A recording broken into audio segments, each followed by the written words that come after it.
some of our special guests. And first up is Mary McCord, Executive Director of the Institute for Constitutional Advocacy and Protection and a visiting professor at Georgetown Law. Mary is a former top national security official at the Justice Department. She has participated in several of our virtual meetings on these issues over the last few years, and we're glad to have you in person here today. Mary, the floor is yours.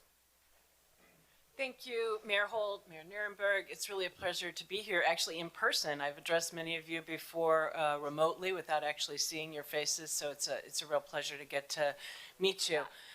So first of all, I'd say post-January 6th, and now we're more than 2 years post-January 6th, we did see a real sort of change in extremist approach. We saw a decentralized, localized approach, which I've talked to you all as mayors about in the past. And that means a breakup of some of the national extremist organizations like the Proud Boys, like the Three Percenters, who eschewed their national organizations in favor of sort of local state chapters that make their own decisions. We also saw, them touting civic engagement, relationships with law enforcement, their tax-exempt status when it comes to extremist groups and including paramilitary groups. This is consistent with a strategy that was explained on extremist fringe platform Gab earlier last spring, which is focus on county over country, capture your local county, then several of them, then maybe your state. What we need is a decentralized and localized Christian political movement. And that's what we've seen, right? We've seen extremists running for local elected offices, organizing recall efforts to get moderates, including moderate Republicans, out of office in favor of extremists. We've seen them taking positions at election officials before the midterms. We've seen them getting involved as poll workers. This morning's Washington Post has a cover story about their disruption of local school board meetings and county board meetings. And that disruption can come sort of from both sides of the political spectrum, but the lack of civility has caused many county boards and school boards to actually have to shut down their meetings because of threats, intimidation, and inability to get any work done. That not only shuts down, the ability of these boards to do their jobs, but it also infringes on other people's rights to petition their government with their grievances. And that's a core foundational principle of our democracy.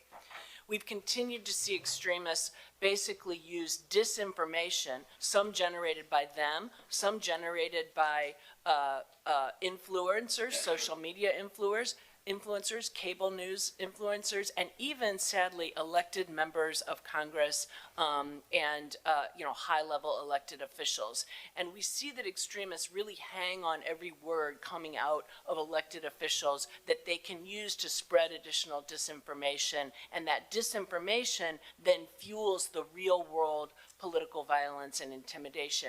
And we see this over and over again. And it's almost like the flavor of the day, the way the issues change. So in 2022, in 2020, of course, we had opposition to public health measures to protect against COVID, which translated in assaults on state houses, et cetera, in opposition to those measures. We saw opposition to the racial justice protests that fueled, this criticism of supposed critical race theory in education, which fueled a lot of threats against school board members and teachers, et cetera. Then, of course, we saw the disinformation about the 2020 election and the Stop the Steal movement, which eventually led to January 6th and has not subsided, right? It continued to drive additional disinformation through the midterms.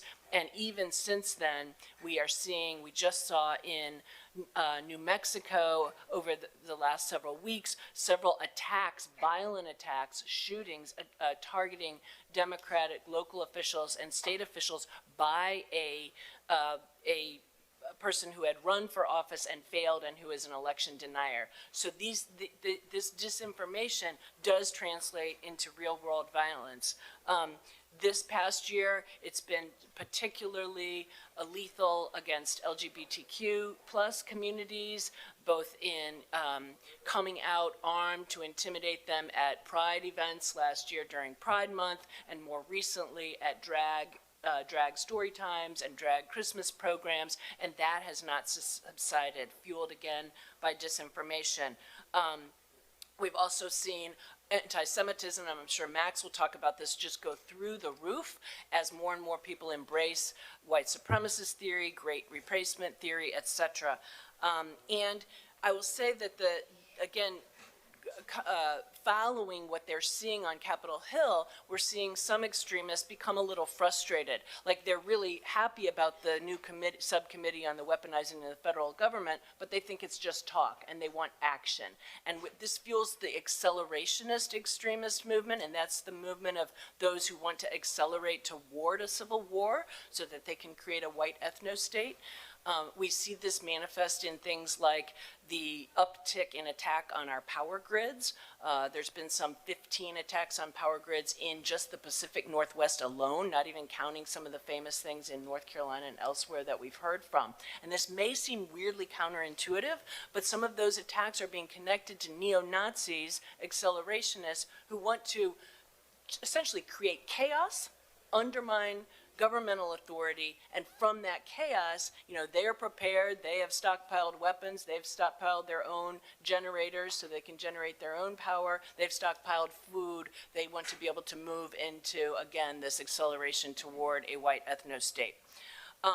Moving, and I have so much more I could say about that, but I don't have enough time, moving into a couple of things about what you can do. The other thing I think you need to really be looking out for is the involvement of extremists in your police departments, and particularly also the involvement of extremism in the sheriff's departments. Now, there are overwhelmingly, I've worked with law enforcement in my entire career, there are overwhelmingly good people in our law enforcement, police departments, and sheriff's offices, but a few extremists can really poison the water and destroy trust in your communities and destroy the ability for them to effectively work with communities to protect public safety, which impacts your role as mayors in doing the same.